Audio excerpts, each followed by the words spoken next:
Hi there, this is Alana Terry. Welcome to the Successful Writer Podcast. I hope things are going well for you this week. I recently recorded a video in our students only Facebook group about finding your writer voice, and it's something that I wanted to address here, partially because the Facebook Live got interrupted by a lot of dog noise. At one point, my dog I put him out. I paused the video to put him out, and then he was able to push the handle down and make his way back in. So this is, in a way, take two of how to find your writer voice. And this is an issue that it's a little hard to even explain what your writer voice is. I'm not really talking about your writing style. That is slightly different. Your writing style would be kind of the things that you would learn about in an author in your English literature class, right? This author writes short, witty sentences. This author has really long, verbose descriptions. This author includes lots of backstory for every single character, even the minor ones. Those are a little bit more stylistic. It's still helpful to know some of your writing style.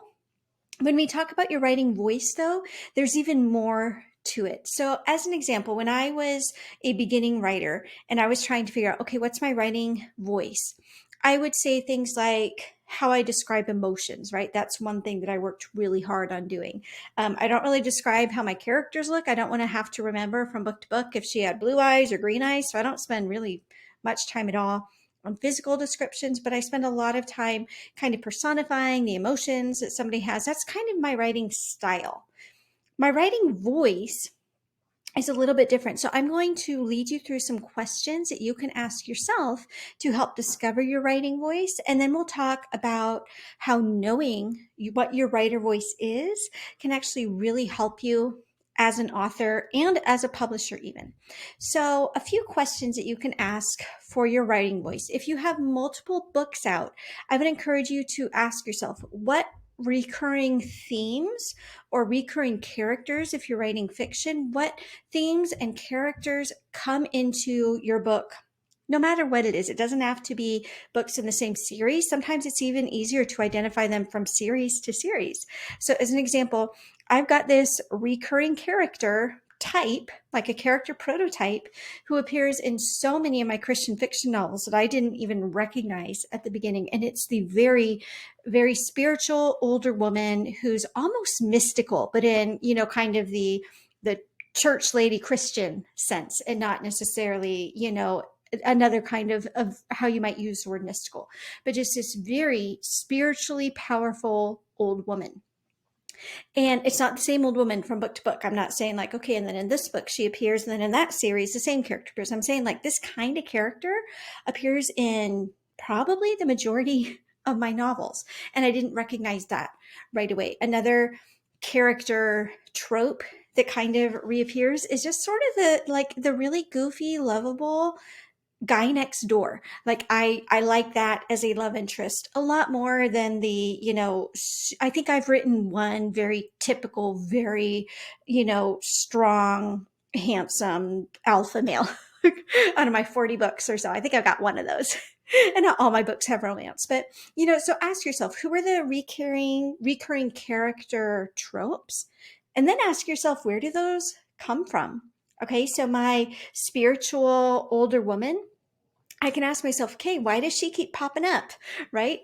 Similar, like if you keep having the exact same dream or really similar dream, you can ask yourself, okay, what's going on in my subconscious, right? You can even ask, like, what's going on in my subconscious? This character keeps popping up. I've got a character, like, it's very common for my main character to be a young woman who's quiet and shy, and she's got a best friend or a roommate or something like that who's super outgoing and, drags her to all the parties and things like that. Where did that come from?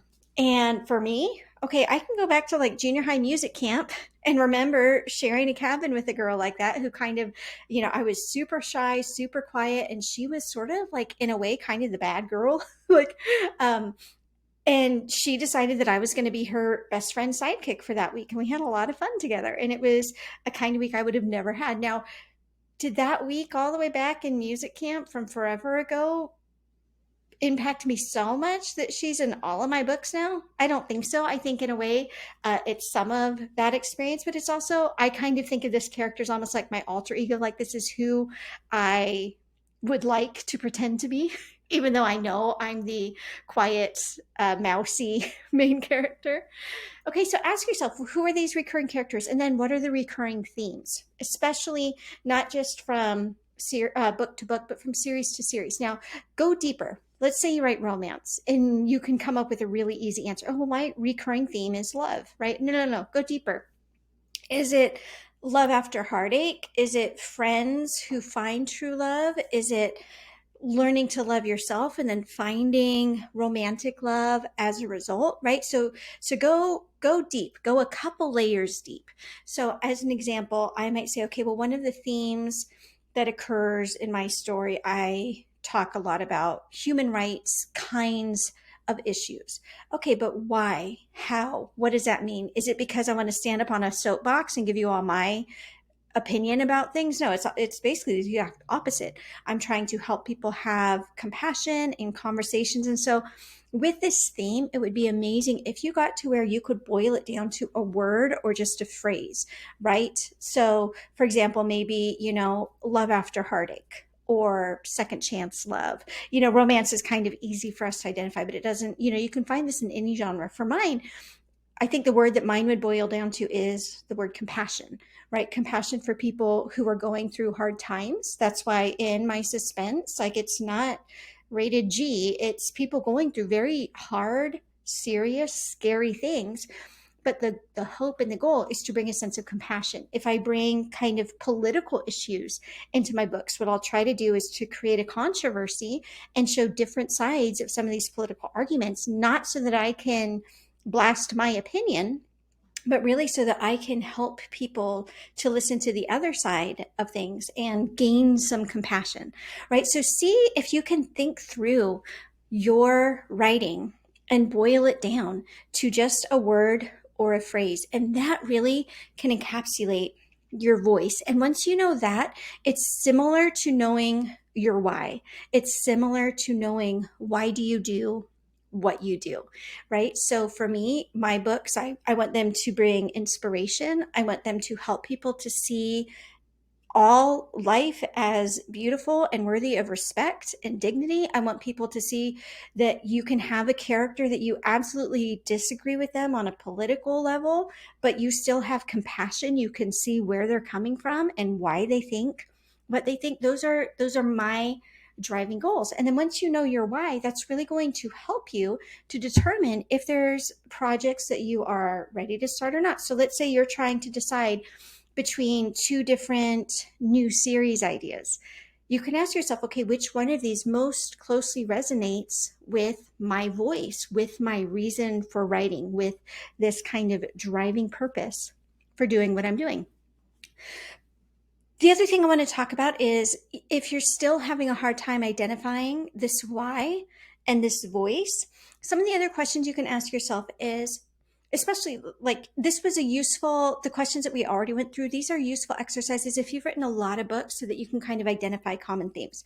But maybe you're earlier in your writing career and you don't have a ton of books, or maybe you've jumped from a lot of different genres, for example, and you don't necessarily see common threads between the historicals you've written and the sci-fi fantasy that you now write, or something like that. So another question you can ask is, were you to switch genres? And maybe if you were even to pick a genre that would most surprise your readers. So for me, that would probably be like gory horror. My readers would be like, what in the world happens to her? Where did she go? On the opposite extreme, I think it would surprise my readers just as much to do like straight up romance where it's like there's basically no conflict and everything's super happily ever after. I'm kind of on both extremes. So pick a genre that your readers would be surprised for you to write, but you have to write something in that genre. How would it be similar, at least in some way, in its tone, in its characters, in its descriptions? How might it be similar in its themes to what you're writing today?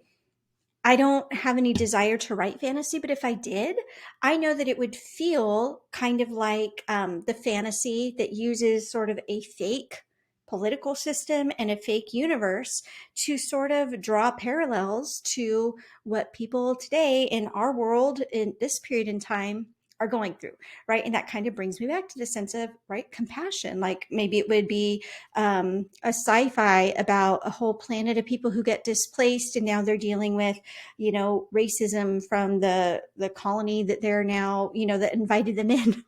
Or something. So think about if you were to write something very, very different from what you write today, or if you were to make the switch from fiction to nonfiction or nonfiction to fiction, what would be some of the things that would still feel similar? So I'm known mostly as a novelist, but when I write nonfiction, it has that sense of compassion. Like my book about productivity for authors, it talks about being gentle with yourself.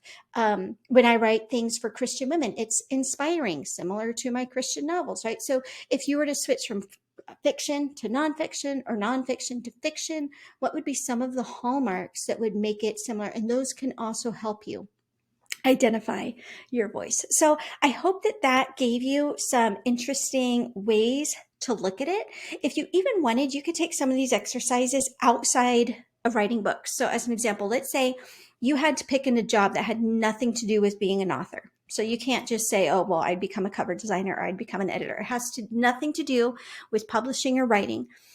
Think of a job that you could say, okay, yeah, if I had, 10 years ago done this instead of that, I could probably see myself decently happy in that job if you had to choose something else. And then picture, where does that job and your current job as an author, where are those sections of overlap? That might also help you see something. So maybe as an example, your other life job might have been a preschool teacher and you love writing books for kids. That's pretty straightforward to see that intersection. And even if it's not, like, I think for me, there was a time I thought becoming a chemistry teacher would have been very, very interesting. Like there's not a ton of obvious overlap between being a Christian suspense novelist and being a chemistry teacher. So I would have to do some exploring. Well, what is it about it? Well, you know what? Like chemistry is fun because there's a lot of like curiosity that comes into it. Writing is all about being curious and open to all of the what ifs, right? So things like that.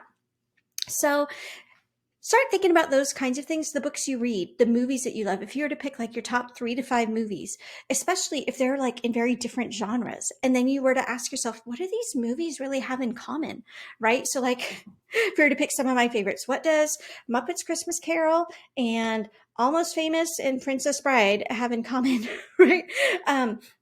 And then see if that can help you really see where your focus is subconsciously drawn, and then see if you can find overlaps. So maybe all of the movies that I just mentioned, maybe they all have that, and this is, just this isn't true, but maybe they all have that like sweet, cute guy next door as the male love interest. And maybe I say, oh, okay, well, that's also the kind of love interest that I like to write into my novels when I do have romance in there, right? And then you can kind of just develop more of your voice, and that will allow you, as you have identified your voice, it doesn't help you just to know, okay, I'm going to say yes to this project, but no to this project, but it can really help you to become confident. Right. So maybe I'm invited to write in a romance anthology and I feel a lot of pressure to do the strong alpha male character, but I'm confident because I've done this introspective work that my best stories are when you get just kind of the fun, sweet guy next door, right? Like my first literary crush was Samwise Gamgee. I think that tells you a lot about like the literary characters I'm drawn to. And so you can become even more confident. No, I'm not going to do this alpha guy just because I feel like that's what the readers expect. I am going to be confident in the fact that my voice is drawn toward writing this kind of character, things like that. So I hope that that really helped you to think about your voice in a new way, and we'll talk to you next time.